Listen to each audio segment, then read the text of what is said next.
Friends, तो आज के আমি ওকেশনাল স্টাইলে কাতলা কালিয়া বানিয়ে দেখাচ্ছি।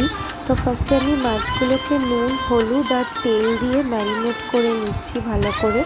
অবভিয়াসলি সর্ষের তেল দিয়ে ম্যারিনেট করতে হবে। তারপর আমি একটা ফ্রাইং প্যানে কিছুটা সর্ষের তেল দিয়ে আস্তে আস্তে মাছগুলোকে ছেড়ে দিলাম। ছেড়ে ভালোভাবে লো টু মিডিয়াম ফ্লেমে এপিট ওপিট করে সুন্দর করে ফ্রাই করে নিয়েছিলাম। দেখতেই পাচ্ছ খুব সুন্দর ফ্রাই হয়ে গেছে। তারপর সেম তেলে আমি অল্প একটু চিনি দিয়ে চিনিটা ক্যারামেলাইজ করে নিয়ে কিছু গোটা গরম মশলা ফোড়ন দিয়েছিলাম।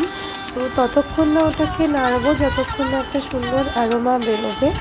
তারপরে আমি পেঁয়াজ কুচি দিয়ে দিয়েছিলাম। পেঁয়াজ কুচিটাকে ভালোভাবে ফ্রাই করে নিয়েছিলাম গোল্ডেন ব্রাউন করে। তারপরে আমি আদা রসুন লঙ্কা আর টমেটোর পেস্ট দিয়ে দিয়েছিলাম।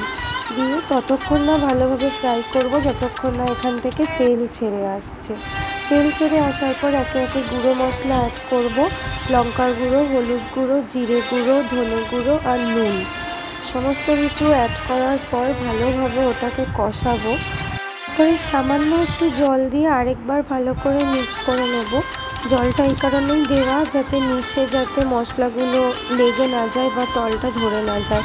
ভিডিওটা স্কিপ হয়ে গেছিলো, মাঝখানে আমি কাজু বাটা আর চালমগজ বাটা দিয়ে নাড়িয়েছিলাম। তারপর আমি ফ্যাটানো টক দই দিয়েও নাড়িয়ে দিয়েছিলাম।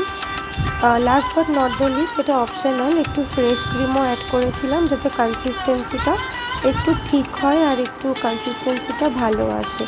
তারপরে ভালোভাবে কষানোর পরে আমি একটু পরিমাণ মতো জল দিয়ে ভালোভাবে ঢেকে দিয়েছিলাম। ঝোলটা ফুটে ওঠার পর আমি মাছগুলো দিয়ে দিয়েছিলাম। তারপর ভালোভাবে মিক্স করে আরেকবার ঢেকে কিছুক্ষণ স্ট্যান্ডিং টাইম দিয়ে আমি গরম মশলা ছড়িয়ে দিয়ে গ্যাস দিলেই আজকের আইটেমটা রেডি।